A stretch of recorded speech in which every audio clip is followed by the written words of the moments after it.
प्रधानमंत्री नरेंद्र मोदी के ऐलान के साथ ही देश के अंदर सीए लागू हो गया है। अब अफगानिस्तान, बांग्लादेश और पाकिस्तान से आए गैर मुस्लिमों को भारत में नागरिकता दी जाएगी। 2014 के पहले यहाँ पे आए थे। सिंध प्रदेश जो पाकिस्तान में है, वहाँ से भी कुछ लोग आए थे। वो लोग मेरे साथ इस समय मौजूद हैं, जिनके पूर्वज वहाँ पे थे या इन लोगों ने वहाँ पे जिस तरीके से दिन बिताए, उन तमाम बातों को लेकर आज मैं चर्चा करूँगा और समझने की कोशिश करूँगा कि नागरिकता पाने के लिए आखिर इन समाज ने कितनी संघर्ष किया, वो संघर्ष किस प्रकार का रहा। सर, मुझे आपका नाम बता दीजिए। त्रिलोक दीपानी। त्रिलोक जी, कितना संघर्ष रहा? काफ़ी संघर्ष हमारे सिंधी समाज ने किया है, क्योंकि जब देश का बंटवारा हुआ था उस समय ये समाज का अधिकांश लोग वहाँ पर सिंध प्रांत में रहते थे। उसके बंटवारे के बाद यहाँ पर जब हिंदुस्तान में आकर रहे तो हमको नागरिकता मिली, लेकिन बंटवारे के बाद जो 1955-60 के बाद यहाँ पर लोग आए और मैंने जैसा बताया आपको कि मनमोहन सिंह सरकार ने एक आदेश पारित किया था गृह मंत्रालय के माध्यम से, जो हमारे पास है आदेश की प्रति, कि यहाँ पर जो 7 साल से अधिक हिंदुस्तान में रह रहा है, वर्तमान पाकिस्तान से आया है, उसको नागरिकता दी जाए। उसके बारे में सबसे तेज काम महाराष्ट्र और राजस्थान में हुआ, लेकिन मध्य प्रदेश और अन्य राज्यों में इस प्रकार की प्रक्रिया को देरी से करेगा। तो उसी कानून का हमने लाभ लेकर अपने आवेदन दिए, लेकिन वर्तमान में जो सीए कानून लाया गया है उसको थोड़ा व्यापक रूप दिया गया है, क्योंकि जिस समय देश का बंटवारा हुआ था तो अखंड भारत में जो हमारी पश्चिमी पाकिस्तान की सीमा है, उसके जो पंजाब प्रांत था उसके 2 टुकड़े हुए। एक टुकड़ा लाहौर में गया और एक टुकड़ा जो अमृतसर हिंदुस्तान में है, पंजाब। और जो हमारा सिंध प्रदेश था, वर्तमान की जो सीमा रेखा है उससे 48 किलोमीटर अंदर है, इस कारण से वो हमारे भारत में नहीं मिल सका। तो उनको यहाँ बुलाने के लिए हमारे जो कानून पास किया गया, लेकिन वर्तमान में जो सीए कानून पास किया गया है, जैसा कि मैंने बताया पंजाब के लोग उसी आप कह सकते हैं कि सीधे फायदा सीए कानून जो नया लाया गया, अब आम जो वो लोग जो शरणार्थी थे उनको सीधा फायदा मिलेगा। ठीक है, कुछ लोग और भी है। सर, मैं वापस आऊँगा आपके पास। कुछ लोग और भी हैं, मैं उनसे जानने की कोशिश कर लेता हूँ। मेरे साथ भाऊ हैं, लगभग 80 वर्ष के, 88 वर्ष की उम्र हो गई। भाऊ, पाकिस्तान के उस दौर में जब आप आए थे, वहाँ पे क्या देखा था और आखिर क्या कारण रहा था कि वहाँ से इस साइड पलायन करना पड़ा? मेरा नाम विष्णु केहानी है। मैं 1936 का मेरा जन्म है। 4वीं क्लास में पढ़ता था। नवाबशाह ज़िला था, मोरो गचरू गांव था, उसमें मैं पढ़ा करता था। हिंदू मुसलमान जब रहते थे बड़ा शांति का वातावरण था। जब 46 का विभाजन हुआ, जब महाजन लोग नवाबशाह ज़िले में आए, मसूद करके एक कलेक्टर आया, उसने बहुत हज़ारों लोगों को मारा। गाड़ियाँ सिखों की मरवा दी, हम लोगों को मरवा दिया। इसलिए इतना डर पैदा उन्होंने किया कि हमारा सिंधी समाज, दूसरे समाज, हिंदू समाज घर छोड़ छोड़ के भागे। और हमने शरण कहाँ ली? धर्मशाला में, मंदिरों में। और इस आप उस समय कितने साल के थे भाई? मैं 12 साल करीब था। मुझे सब याद है। और उसके बाद मुझे मालूम है कि मेरा बहनोई मुझे लाया था ऊँट पे। कहाँ लाया था? मीरपुर खास में। ऊँट पे भी जब ला रहा था, इतना डरता, तो उसका एक मुसलमान था, उसको साथ में लेकर आया था, इतना डर था। फिर हम मीरपुर में आए, वहाँ रहे। फिर उसके बाद मीरपुर से गाड़ी चलती थी जोधपुर तक, उसमें हम बैठे। बैठने के बाद इतनी भीड़ हुआ करती थी और कुछ नहीं लेने दिया। और न कपड़ा, केवल पहनावा वो कपड़े ले लो, जो सोना पहना वो पहने लो, जो पैसा। जब हम गाड़ी में चढ़ते थे, एक ऑफिसर आता था, वो सबकी तलाशी लेता था। इस प्रकार हमको कहा गया कि भाई वहाँ जाओ तो वहाँ को मकान मिलेगा, प्रांत मिलेगी, राज्य मिला था, जैसे कहा गया। कृपलानी उस समय जो अध्यक्ष थे, महात्मा गांधी ने कहा इनको पूरे अधिकार मिलेंगे, लेकिन आने के बाद यहाँ हमको क्या अधिकार मिले आप हम सब जानते हैं।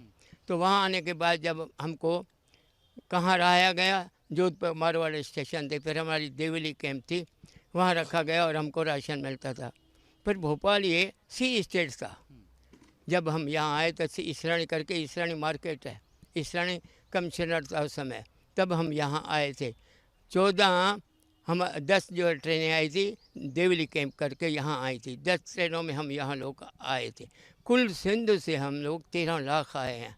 और कुल मिला के कितना तस्वीर कितने अत्याचार की थी, या जिस तरीके से आप बता रहे थे कि महिलाओं के साथ भी वहाँ पे हाँ। व्यवहार जो है ठीक तरीके से नहीं किया जी, जा रहा, जी। तो क्या तस्वीरें थी उस समय? तस्वीर ऐसी थी, इतना चिल्लाहट थी, इतना रोना थी, बचाओ बचाओ बचाओ। हमने हमारे सामने बच्चों को उठा के ले रहे थे, मार रहे थे, बलात्कार कर रहे थे, घरों में घुस के सोना वगैरह सब ले जा रहे थे। किसी का होश ही नहीं केवल गांव में से भागो भागो भागो शहरों में आके। सीए का जो है कानून लागू कर दिया गया है, आप सभी लोगों को भारत की नागरिकता भी मिल गई है, कितना आप खुश हैं अब इससे? मैं उसी बात पे आता हूँ, लेकिन आप अंदाज़ा लगाओ, हमने जहाँ हमारी पीढ़ियाँ रही, हज़ारों सालों से रहे, वो देश कोई छोड़ता है, देश कोई छोड़ता है। हमने माँ का रोल अदा किया, इसलिए कि माँ को आज़ाद कराना है, माँ को आज़ाद कराना है, नहीं तो कोई देश नहीं छोड़ता है। हमको छोड़ना पाया इसलिए कि यहाँ हम आए थे। अब देखिए बेटा बनाया है कि कुल 16 लाख लोगों ने अभी 14 तक जो है अपने देश, जिसमें 14 लाख पाकिस्तान के हैं। वहाँ क्यों आ रहे हैं यहाँ कि बहन बेटी की नहीं इज्जत नहीं है, रोज़ उनके बलात्कार हो रहा है, उनका धर्म परिवर्तन हो रहा है, उनकी दुकानें लूटी जा रही है। वो घुटन में एक मोदी सरकार के फैसले से खुश हैं आने पर? मोदी को मैं लाख करोड़ बार प्रणाम करता हूँ और धन्यवाद देता हूँ। ऐसे मोदी इस हिंदुस्तान में होने चाहिए, तब ये देश बचेगा।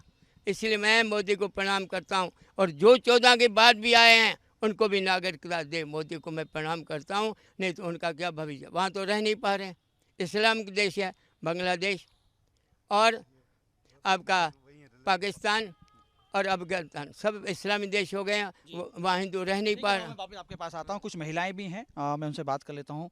मैम, आपका नाम बता दीजिए। मेरा नाम भावना कलवानी है। और कब आपके परिवार के लोग कब आ गए थे यहाँ पे?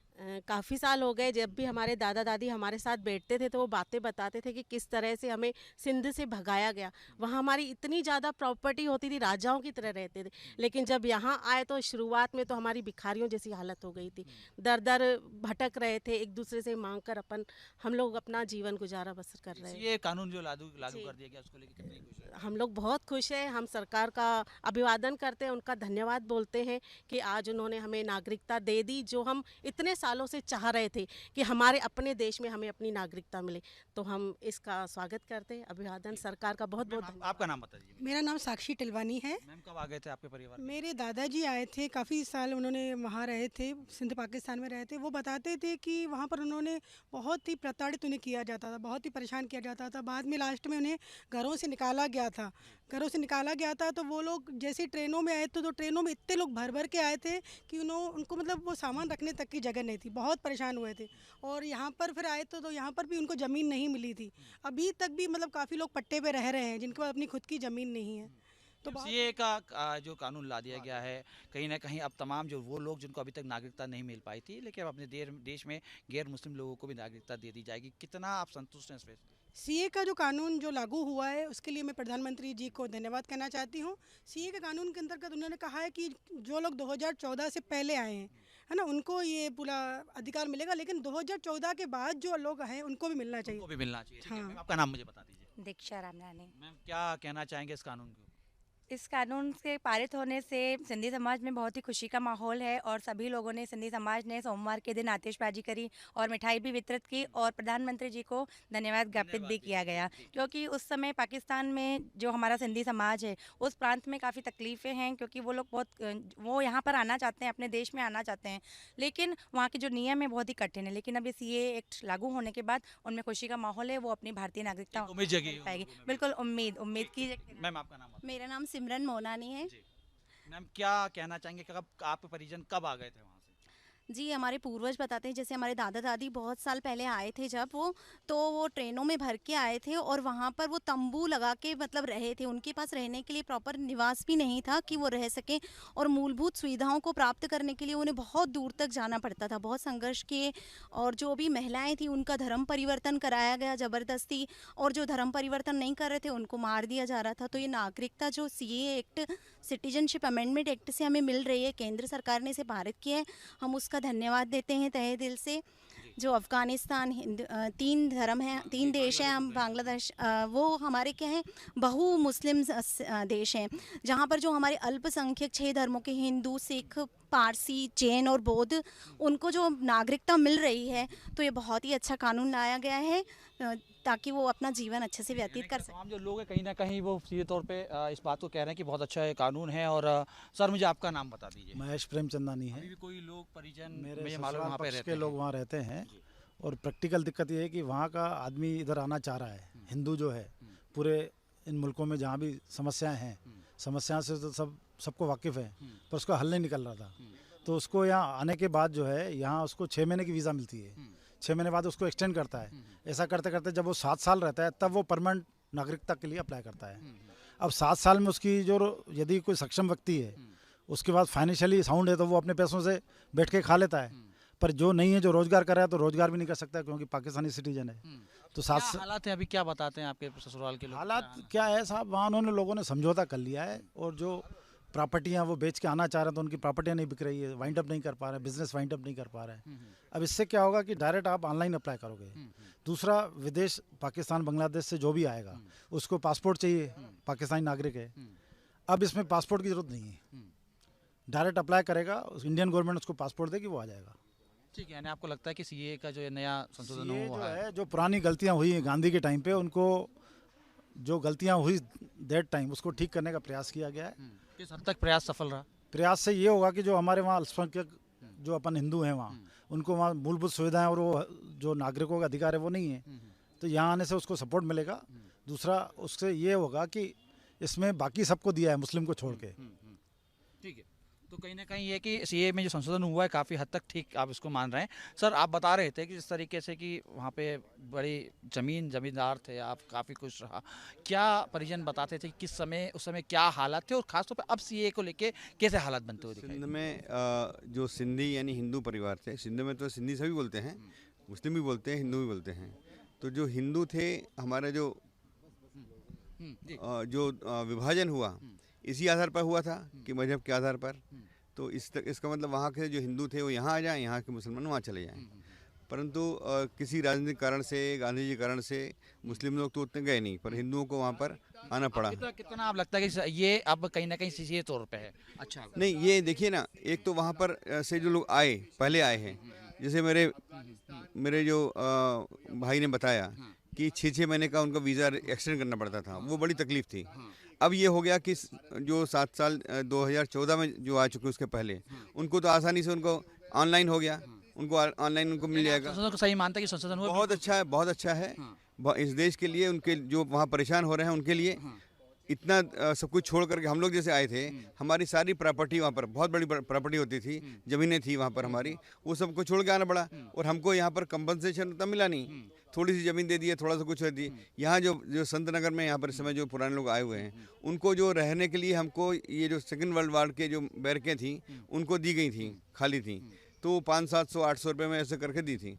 परंतु अभी तक उनको परमानेंट पट्टा या उनकी रजिस्ट्री नहीं करवा पा रहे हैं। इस कारण से यानी कि कहीं ना कहीं इस चीज़ को भी और आपको व्यवस्थित करने की ज़रूरत है। लेकिन कहीं ना कहीं सीए जो कानून प्रधानमंत्री ने कल ऐलान के साथ लागू किया है, उसको लेकर तमाम सिंधी समाज में एक विशेष हर्ष है और तमाम लोग कहीं ना कहीं मिठाई और आतिशबाजी करके इसका उत्साह भी मना रहे हैं। बहरहाल लोकसभा चुनाव के पहले प्रधानमंत्री ने अफगानिस्तान, बांग्लादेश और पाकिस्तान से आए गैर मुस्लिमों को एक बड़ा तोहफा दिया है और उस तोहफे को लेकर तमाम जो वर्ग है जो उससे सीधे तौर पर फ़ायदा पहुंच रहा है वो खुश नज़र आ रहा है। वीडियो में आशुका तुल शर्मा, न्यूज़ स्टेट, मध्य प्रदेश, छत्तीसगढ़।